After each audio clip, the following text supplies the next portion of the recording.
Bienvenue sur RCI en ce mercredi 24 janvier. Bonjour, salut à tous.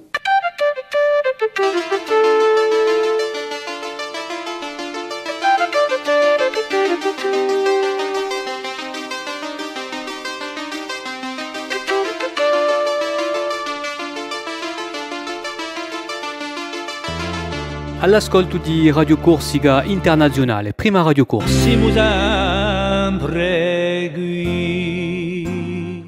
Un grand bonjour à vous tous, bienvenue sur Radio Corsica Internationale et Télépaèse pour la matinale de ce mercredi. On va souhaiter aujourd'hui une très très bonne fête à tous les François et aux Antugos, aux San Francesco, donc pour ce mercredi 24 janvier. Voilà, le mois de janvier qui n'en finit plus. Je trouve qu'il est un peu long, ce mois de janvier quand même. Donc j'espère que vous avez passé une très bonne nuit. Car le mercredi, c'est le jour des enfants. Il va falloir s'occuper des enfants, il va falloir courir. Donc j'espère que c'est une forme bérouille. On va débuter avec Marie-Ange Geronimi qui va nous porter cette fois-ci du côté de Monte et de Olmo ce matin dans sa petite balade des villages. Et spécialement pour Stéphane qui nous a demandé donc de parler un peu de son village. N'hésitez pas, si vous voulez qu'elle parle un peu de votre région, de votre village. Ci mandate un piccolo coso dans ta Facebook. Allez, Marie-Ange Geronimi. E buongiorno a tutti, per questa settimana, questa nuova settimana, che principia da buru anche ieri, ma che oggi andiamo da parlare, appena andiamo da parlare, andiamo da fare un piccolo giro. In un anziano cantone Corsica, che sapete che i cantoni sono stati appena trasformati in un 2013, ma oggi appena oggi di portarvi in l'alto di Gazaconi. Sapete questi paesi sopra Casamozza, lungo a Golu, il rammento che si dice Golu e mica Ugolu. Dunque, l'alto di Gazaconi, sto cantone ce l'ha di lontano, manco appena conto di realtà geografica.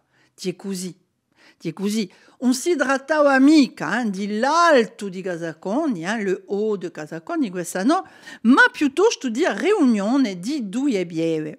Quella di Gazaconi, a Barteirita di Golu, e quella di Bigorno, a Gustera, non a sponda manca io fiume. Allora, ci si trovano i paesi di, e qui cominciamo appena un nostro giro, fate conto che c'è un drone che vi va a scoprire appena sto cantone. Dunque, ci si trovano i paesi di Campile, con Isobugioli, Antibia, a Ganadia, Agosta e a Vergaliese, qui per Campile. Dopo c'è a Grugitia. A Grugitia, Isobugioli, le hameaux, Migoria e Sant'Andrea. Dopo arriviamo in un paese di Umonte e qui tengo a salutare a Stefano che ci ha domandato di parlare appena di questo paese. Allora, non abbiamo mica trovato storie appena così magiche o affari che si riano accaduti appena, no, è un paese assai tranquillo, ma i bugioli di Langiulasca, l'Angiulasca che tiene il suo nome da un monte Sant'Angelo e per questo lo si chiama l'Angiulasca. Dopo c'è il Garogno. Allora, il Garogno perché? Perché in francese il Garogno è l'érable de Montpellier. Allora, forse ci sono l'érable di Montpellier. Il Garogno è di no il primo bugiolo che si scontrate andando in un monte, in un paese. E sto paese qui sentite, sto bugiolo qui sentite appena che bello nome che lo ha. Si chiama Divina. Allora, perché che si chiama Divina? E io penso che c'è un clima appena particolare. Di tutti i bugioli di un monte, a Divina ha un clima assai dolce e soprattutto d'estate, dove ci sta proprio. E l'ultimo pugiolo di un monte si chiama Averuladia o Averladia e bene di Averula. sapete averula sta bianta erbagea di regione di un Mediterraneo che si assomiglia appena a un vinocchio, ma con un fusto assai più grosso, con fiori gialli in ombrelle, con un odore forte. Averula di assai demuda, dai bastori che se gli animali mangiano crepano, Dio astonde leggero di averula, quando le secco si ne vede a banchette, sedie, die radubraduino per arruda i rasodi e i gurtelli. E il legno di averula era dobrato d'ampiva dai maestri per da a riga ai scolari. Sapete che quando i zideli non erano mica troppo bravi in scuola, tanto una serie di amiche falavano asciutte bagnate. Un altro paese di l'Alto Igasaconi è l'Olmo. L'Olmo è un paese detto di Avontana. Dopo c'è Ortiborio, e Gamare, i Vornoli, a Bedra, i Bianelli, e Biazzi, Brunelli e San Michele. Dopo abbiamo Pantaguadella, l'Acquadella e a Banta. Dopo Prunelli Igasaconi o i Brunelli, Ugantone e Ubudiale a Guazza. Questi sono i due di Gerardo Pugioli, di Brunelli. C'è Bigorno di noi, con a Vigadiola, o San Marcello, e Dedi. Allora, San Marcello è San Marcello. Abbiamo di noi Lanto e Ascolca. Di noi a Ulpadiola e Barchetta. Allora, perché Barchetta? Barchetta, infatti, bene da una piccola barca. Ecco, difatti si cercava un fiume con una piccola barca, adobrando a parte il fiume a più stretta, detta un mercato, ecco così. E si buia sempre vede a un'epica, non so mica se la c'è sempre a ma c'era un'istiga ad un anello da piccatura, non da un scoglio. Allora, se può passare per Barchetta, la so falade longa o fiume vostra vedrete. E di noi abbiamo a Ganawadia che adunisce i due bugioli di Agosta e di Aroda. Ecco dunque, se non sapete mica cosa va domenica, piate la vostra vittura e andate a fare un piccolo giro in l'Alto Igasaconi e tanto penserete da me. A domani! Merci Marie-Ange, merci Marie-Ange. Un petit détour avec Paxi et l'horoscope en ce mercredi.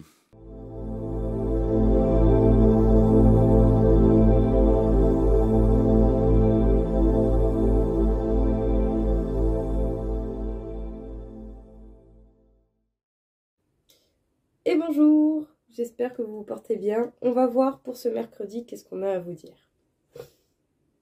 Les béliers, il faudra rester focus. Vous pourrez vous sentir à fleur de peau ou avoir quelqu'un à fleur de peau autour de vous.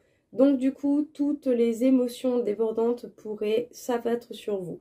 Donc restez sérieux, pensez à vos paroles et vos actions. Les taureaux, par moments le chemin peut être long, mais ça a au moins l'avantage de vous faire évoluer en temps et en heure. Les Gémeaux, la paix, la sérénité est vraiment vous colle à la peau en ce moment. Vous pourriez même penser à prendre des vacances. Les Cancers, accordez-vous une sortie ou une activité qui vous plaît avec les personnes en qui vous avez confiance, avec lesquelles vous vous sentez bien. Ça vous fera le plus grand bien du monde. Les lions, même si vous avez connu des difficultés ou des échecs, ne vous inquiétez pas, la nouveauté va se manifester, vous allez rebondir et retrouver l'équilibre. Les vierges, même si vous n'avez pas eu les choses comme vous le souhaitez ou que vous l'avez imaginé, ça n'empêchera pas votre réussite. Les balances, vous allez être entourés et cet entourage va certainement vous aider à faire des bons choix de vie. Les scorpions, on peut dire que votre évolution peut être fulgurante. En tout cas, ne vous laissez pas abattre, ne baissez pas les bras. Tout va bien pouvoir se passer. Les sagittaires, des imprévus aujourd'hui, mais vous allez avoir les bons réflexes. Et cela vous permettra de ne pas être trop encombré. Les capricornes, s'il s'agit du professionnel, il peut y avoir des associations et un travail d'équipe qui va vous apporter beaucoup de bonnes choses. Mais sinon, côté amour, on peut avoir pour les couples déjà existants une amélioration ou pour les célibataires, une rencontre plus qu'intéressante. Les Verseaux, prenez attention aux paroles des autres. Et surtout, si des gens vous font des propositions, parce qu'il peut y avoir des personnes qui disent plus de belles paroles et qui ne font pas les actions qui vont avec. Restez sérieux face à ce que l'on peut vous proposer. Et enfin, les poissons, même si effectivement on peut avoir des obstacles et des difficultés dans la vie, ça ne vous empêchera pas d'avoir des moments de bonheur pour autant. Voilà tout le monde, écoutez, j'espère que ça va vous plaire, que ça va vous aider. Je vous souhaite à tous une belle journée et je vous dis à très vite.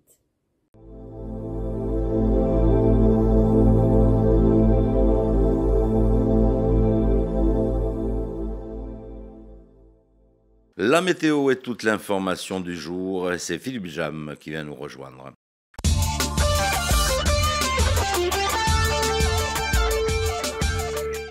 Bonjour à toutes, bonjour à tous, bonjour Auguste. Le ciel sera passagèrement nuageux en matinée, puis de belles éclaircies vont se développer dans l'après-midi. Le vent d'ouest sera modéré aux extrémités de l'île ainsi qu'en montagne avec des rafales atteignant jusqu'à 55 km/h. Les températures maximales seront agréables pour cette saison, 11 à 14 degrés dans l'intérieur de l'île, 14 à 17 degrés près des côtes.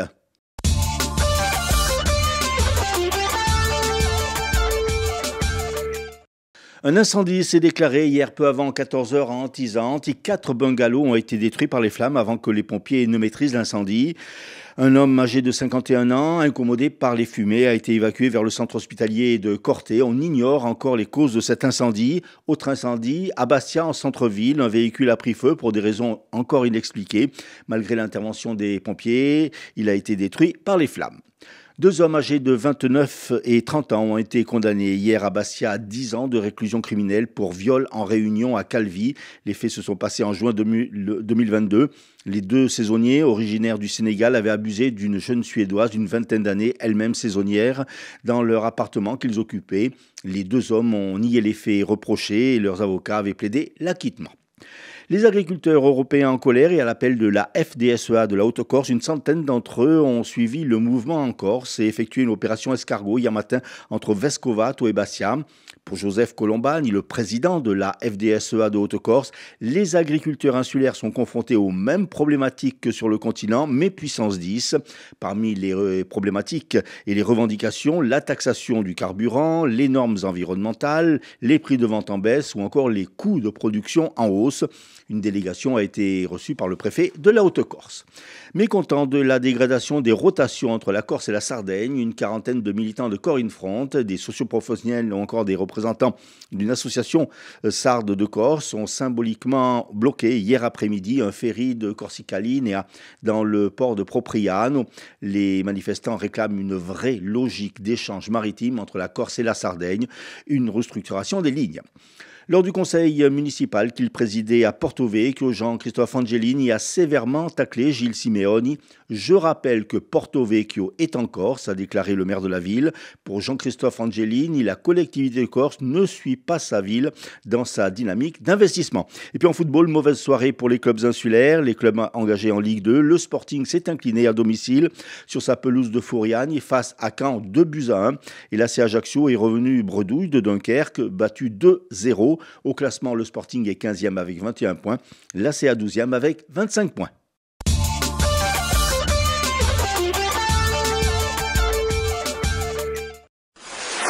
Les pronostics hippiques de Rémi sur Radio Corse International. Bonjour à tous, ce mercredi dans les bons coups du jour, nous serons sur l'hippodrome de Cagnes-sur-Mer. On va démarrer avec le quintet, je vais retenir le numéro 10, Epson d'Airfray, qui ne devrait pas sortir des 3 premiers. Passons à la 4e course, où le 4, Cantissimo Winner, devrait lutter pour la victoire, tout comme dans la 6e, le numéro 11, Keno Pédevinière. Bon jeu à tous. Une petite idée de sortie pour ce jeudi 25 janvier avec une soirée organisée par le Collège de Montésor. Ça va se dérouler du côté donc du centre culturel L'Albor. Je rappelle que c'est pour les lycéens, donc avec de nombreux groupes. Nous allons retrouver Doria Housset, EPO et bien sûr les jeunes du lycée de Montésor. Donc pour cette soirée, à ne pas manquer donc à partir de 8h à L'Albor. Littérature pour cette journée avec Elisa.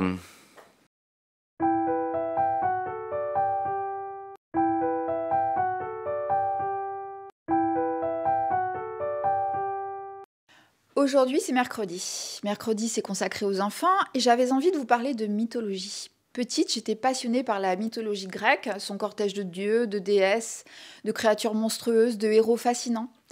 Et je me suis rendu compte qu'il en était de même pour mon petit garçon. Zeus, Athéna, Hadès, Hercule, Ulysse, Méduse, le Minotaure, etc. La mythologie fascine les enfants depuis des générations. Mais je me suis demandé pourquoi. Pourquoi ces récits millénaires plaisent-ils encore et toujours aux enfants à l'heure actuelle? Et pourquoi est-il important de leur parler mythologie? Certainement parce que le mythe est très parlant pour nos enfants. Le mythe, c'est ce récit qui relate des faits imaginaires non consignés par l'histoire, transmis par la tradition, mettant en scène des personnages à caractère symbolique, des êtres qui incarnent des valeurs, des puissances ou des aspects plus ou moins noirs, plus ou moins positifs de la condition humaine. Ce sont les symboles qui permettent d'expliquer et de comprendre le monde et les relations entre nous, car ils donnent un sens évident à des notions plutôt complexes. Chez les dieux de l'Olympe, par exemple, les émotions sont puissantes et décuplées, et cela permet d'en expliquer les ressorts aux enfants et les limites aussi. Je parle à mon fils, par exemple, des colères mémorables de Zeus, de la jalousie des rats, etc., etc. J'ai choisi dans ma bibliothèque 2 ouvrages. D'une part, pour les plus petits, le Kiddie Dog de la mythologie, aux éditions Nathan, à partir de 4-5 ans. C'est un livre pop-up. Donc, ça permet de découvrir la mythologie de façon extrêmement ludique. C'est très coloré, c'est plein de questions, évidemment plein de réponses aussi. Ça plaît beaucoup, beaucoup aux enfants. J'ai choisi un second ouvrage aux éditions Ozu qui s'adresse à l'enfant un peu plus grand. Chaque récit est consacré à un mythe ou à un héros. Les textes sont assez courts mais un peu plus complexes. C'est très, très joliment illustré. Vous pouvez trouver dans les librairies beaucoup d'ouvrages consacrés à la mythologie, et pas uniquement grecque, évidemment. Les mythologies font le tour du monde. Pour moi, la mythologie grecque en particulier, racontée aux enfants, c'est ma pépite de la semaine. Bonne lecture à tous et à toutes.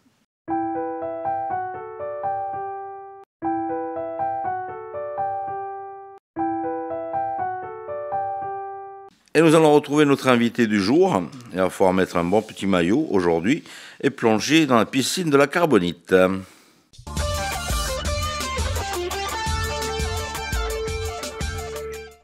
Fabrice Loumeau, bonjour. Vous êtes directeur régional de l'UNSS. Présentez-nous cette journée qui s'est déroulée ce mardi à la piscine de la Carbonite à Bastia. Donc aujourd'hui, nous allons mettre en place des baptêmes de plongée à des élèves du lycée Scamaron de Bastia. L'objectif, c'est de leur faire découvrir effectivement le monde sous-marin, même si là, nous sommes en piscine. On va travailler sur le relâchement, on va travailler sur le fait d'être en position horizontale, ce qui n'est vraiment pas habituel pour un terrien et pour les terriens que nous sommes, et puis respirer sous l'eau. Donc c'est un milieu qui est déstressant et qui permet effectivement de découvrir des sensations nouvelles. À qui s'adressait cette opération? Ce sont des jeunes lycéens du lycée Fred Scamaron. Le but en fait, c'est la découverte du monde sous-marin, des activités subaquatiques. Alors tout à fait, en fait on vient compléter un cycle de natation dans le cadre de l'éducation physique. L'enseignant fait des séances de natation et aujourd'hui c'est un petit peu la récompense. On met en place ce baptême puisqu'on arrive sur la fin de cycle et proposer des choses nouvelles, développer des nouvelles sensations à ces élèves qui viennent de vivre plusieurs séances de natation. Quels vont être les grands moments phare de cette année 2024 avec l'UNSS? Alors bien sûr, nous aurons la semaine olympique et paralympique. Nous allons tramer l'ensemble du territoire de Corse. On a démarré l'année avec une journée nationale du sport scolaire qui s'est déroulée sur l'ensemble de la semaine. Et là, on va tramer aussi l'ensemble de la semaine au mois d'avril de cette semaine olympique et paralympique, avec des ancrages sur Bastia et sur Ajaccio, mais pas seulement, puisque nous aurons également des événements un petit peu sur l'ensemble du territoire.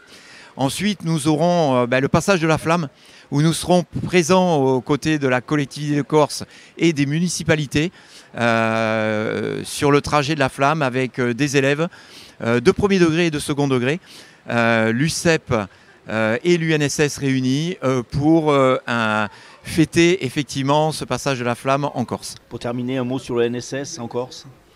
L'UNSS, l'Union nationale du sport scolaire, c'est le sport que l'on pratique en général, mais pas que, le mercredi après-midi dans les collèges et lycées de France. L'UNSS de Corse représentait l'année dernière 5600 licenciés, 32 activités différentes, plus de 200 événements réalisés sur l'ensemble de l'année. Une parité presque de participation dans beaucoup de disciplines. On monte des équipes garçons et filles à parité, mais avec un pourcentage, le meilleur pourcentage sur le sport féminin, puisque de l'ensemble des ligues de Corse, l'UNSS, qui est représentée comme une ligue, représente plus de 40% d'élèves filles licenciés à l'UNSS.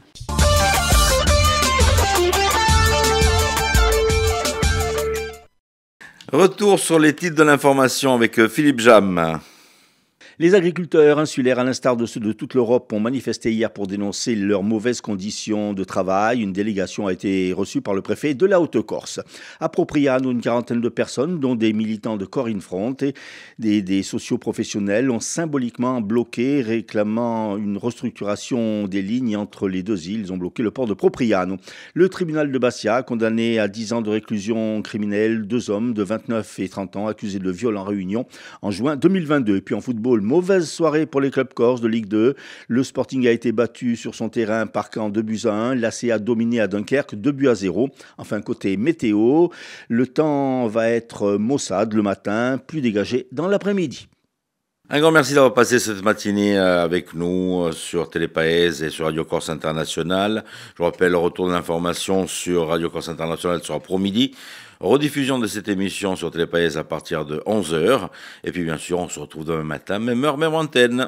Bonjour, salut à tous.